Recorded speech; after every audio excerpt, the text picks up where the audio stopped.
Trading में confidence का मतलब ओवर कॉन्फिडेंस नहीं होता। ट्रेडिंग में सक्सेस का एक बड़ा पार्ट होता है कॉन्फिडेंस, लेकिन बहुत सारे ट्रेडर्स इस कॉन्फिडेंस को ओवर कॉन्फिडेंस बना देते हैं और वहीं से शुरू होती है हर गलती। रिवेंज ट्रेडिंग, लॉट साइज बढ़ाने की जल्दी और अननेसेसरी रिस्क।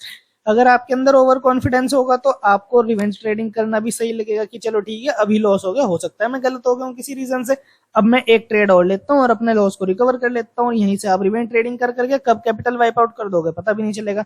और अगर आपके अंदर ओवर कॉन्फिडेंस आ गया तो आपको लॉट साइज बढ़ाने की बहुत ही ज्यादा जल्दी रहेगी कि बस लॉट साइज किसी तरह बढ़ा दूं और जल्दी से जल्दी ज्यादा से ज्यादा पैसे कमा लूं। तो यही सब होता है ओवर कॉन्फिडेंस अगर आपके अंदर आ जाता है तो आज हम क्लियर करेंगे ट्रेडिंग कॉन्फिडेंस क्या होता है और ओवर कॉन्फिडेंस कैसे अलग होता है कॉन्फिडेंस से।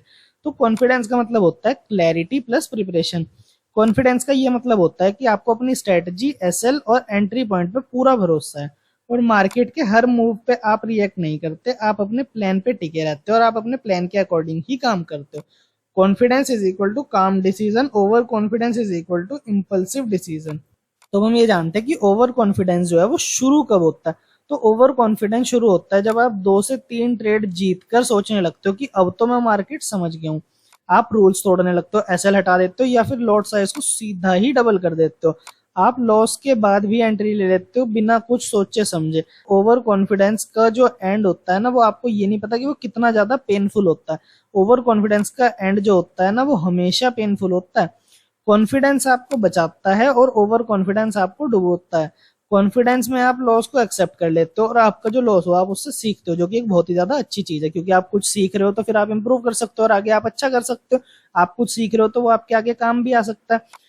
ओवर कॉन्फिडेंस में आप लॉस को ईगो बना के चेस करते हो और बड़ा नुकसान करते हो, क्योंकि ओवर कॉन्फिडेंस में तो आपको ये है कि भाई चलो ठीक है, लॉस हो गया, मेरे को आता तो सब कुछ है ही, मैं अब रिकवर कर लूंगा, अब चुटकी बजा के अब एक और ट्रेड मारूंगा, एकदम सारा लॉस रिकवर कर लूंगा। तो इसीलिए ओवर कॉन्फिडेंस जो है वो बहुत ही ज्यादा डेंजरस होता है। कॉन्फिडेंस में डिसिप्लिन होता है, ओवर कॉन्फिडेंस में इमोशंस होते हैं कि ठीक है मेरा लॉस क्यों हुआ, मेरा लॉस तो होना ही नहीं चाहिए था, मार्केट ने मेरा लॉस कैसे कर दिया, अभी मैं इसको रिकवर कर लेता हूँ एक ट्रेड और लेके। रियल कॉन्फिडेंस बिल्ड कैसे होता है अब हम ये जानते हैं। आप स्ट्रेटजी बैक टेस्ट करो, आप पेपर ट्रेडिंग करो, आप जर्नल मेंटेन करो, हर ट्रेड का रीजन लिखो अपनी जर्नल में, क्योंकि जब आप जर्नल मेंटेन करोगे तो आपको बहुत कुछ सीखने को मिलेगा।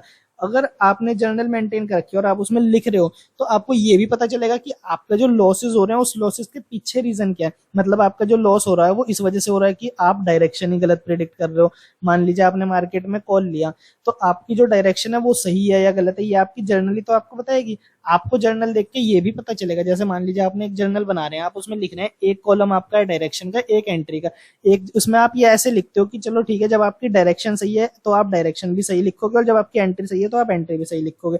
अगर आप इस तरीके से बनाओगे तो आपको ये भी पता चलेगा कि आपकी एंट्री गलत हो रही है या फिर आप डायरेक्शन गलत प्रिडिक्ट कर रहे हो जिस वजह से आपका लॉस हो रहा है। अगर आपकी एंट्री गलत हो रही है, आपका एसएल हिट होने के बाद मार्केट आपके टारगेट की तरफ जा रहा है, तो उसका मतलब आपकी एंट्री में कमी है, तो आप अपनी एंट्री ठीक कर सकते हो। और अगर आप डायरेक्शन ही गलत प्रिडिक्ट कर रहे हो, मान लीजिए आप ये प्रिडिक्ट कर रहे हो कि मार्केट अब अपसाइड जा सकता है लेकिन मार्केट अपसाइड जा ही नहीं रहा और हर बार ऐसे ही हो रहा है, तो मतलब आप डायरेक्शन गलत प्रिडिक्ट कर रहे हो। तो जब आपको गलती पता चलेगी तो फिर आप इंप्रूव कर सकते हो, और गलती बताने में जर्नल आपकी बहुत ज्यादा हेल्प करती है, तो इसलिए आपको जर्नल मेंटेन करनी चाहिए।